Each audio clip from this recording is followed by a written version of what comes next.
BJP का 3 दिवसीय प्रशिक्षण शिविर शुरू हो चुका है, जहां दूसरे दिन भी बीजेपी के कद्दावर नेताओं के चेहरे देखने को मिले, जिनमें डिप्टी सीएम ब्रजेश पाठक के साथ बीजेपी सरकार में पीडब्ल्यूडी मंत्री जितिन प्रसाद भी पहुंचे थे।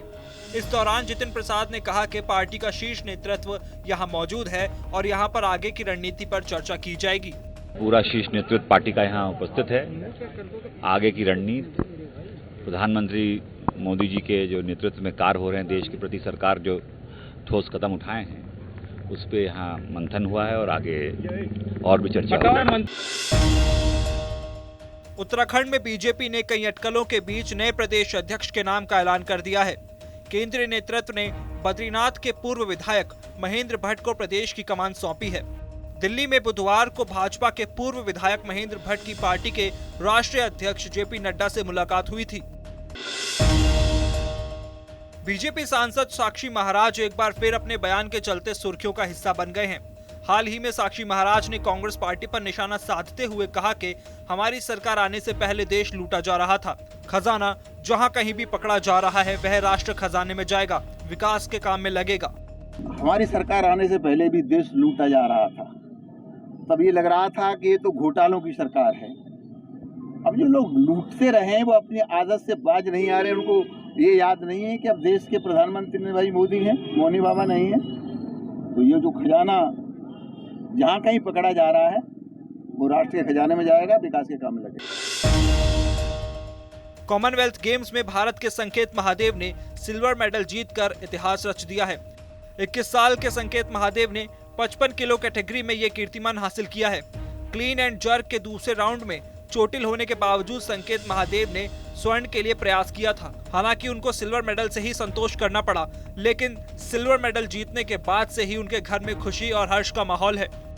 किसान ने उगाई फसल की कीमत तय करेगा किसान। किसान खुद अपना मालिक बनना चाहिए। फ्रीडम ऐप डाउनलोड कीजिए और खुद अपना मालिक बने।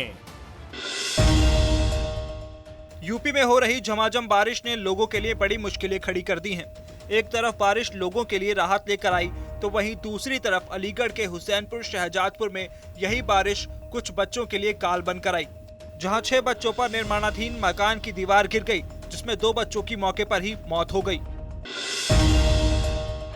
पहाड़ों में हो रही लगातार बारिश की वजह से नदियों का जलस्तर भी बढ़ रहा है, जहां ऋषिकेश में गंगा नदी खतरे के निशान तक पहुंच गई है और लोगों को घाटों से कुछ वक्त के लिए दूरी बनाने की सलाह प्रशासन की तरफ से दी गई है। पहाड़ों में हो रही लगातार बारिश आफत बनकर बरस रही है। नैनीताल की तरफ नजर डालें तो सुबह से हो रही झमाझम बारिश के चलते भवाली नैनीताल के बीच पहाड़ का हिस्सा टूटने से सड़क बह गई। हालांकि इस दौरान गनीमत रही कि जिस समय ये पहाड़ टूटा उस समय सड़क पर कोई गुजर नहीं रहा था, वरना जान माल का नुकसान भी हो सकता था। राजस्थान के बाड़मेर में 2 दिन पहले क्रैश हुए MiG-21 लड़ाकू विमान में शहीद हुए फ्लाइंग लेफ्टिनेंट अद्वितीय बल का पार्थिव शरीर उनके पैतृक गांव आरएसपुरा पहुंचा, जहां उन्हें भारी संख्या में लोगों ने अंतिम विदाई दी। जब उनका पार्थिव शरीर गांव पहुंचा तो पूरा इलाका अद्वितीय बल अमर रहे के नारों से गूंजने लगा।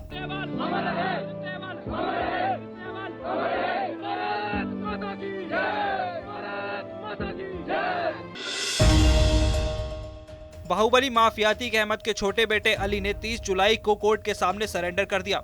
अली पर 50,000 रुपए का इनाम घोषित किया गया था। पुलिस की आंखों में धूल झोंक कर अली पिछले 8 महीने से फरार चल रहा था। बता दें कि अतीक अहमद का बड़ा बेटा उमर भी अभी फरार चल रहा है और सीबीआई ने उस पर 2 लाख रुपए का इनाम घोषित कर रखा है। किसान ने उगाई फसल की कीमत तय करेगा किसान। किसान खुद अपना मालिक बनना चाहिए। फ्रीडम ऐप डाउनलोड कीजिए और खुद अपना मालिक बने।